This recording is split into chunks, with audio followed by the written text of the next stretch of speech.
Today I'm dyeing my Mineral Club colorway for December, Rainbow Obsidian. This colorway has 7 layers. I start by adding dye stock to pans with approximately 1 inch of water in them. This will be the base color and will ensure there are no white spots on the finished yarn. I add my yarn, lightly twisting as I settle it into the pans.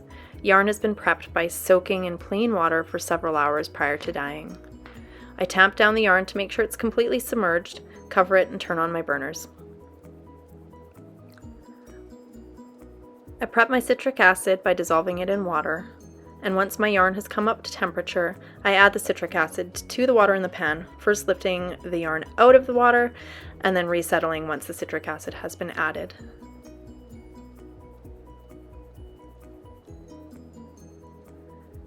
I wait for this to exhaust completely before adding my next layer. My next 4 layers are achieved by pouring a dilute dye stock randomly over the yarn in the pans. This helps to achieve very random variegation on the finished yarn and reduces the likelihood of pooling when the yarn is worked up.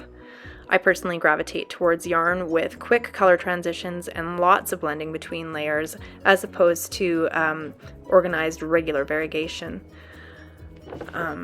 I often lift my yarn between layers and resettle it in the pans, and this just ensures that different parts of the yarn are exposed to the dye that I add.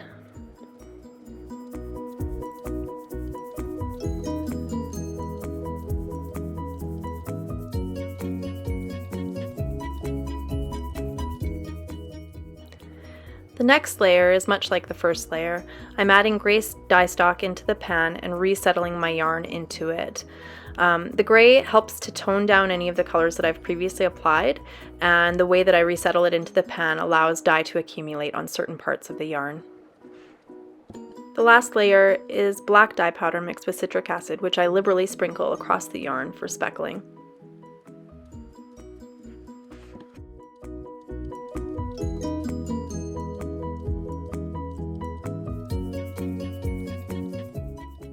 And here's Rainbow Obsidian, December's Mineral Club colorway by Brine.dyeworks.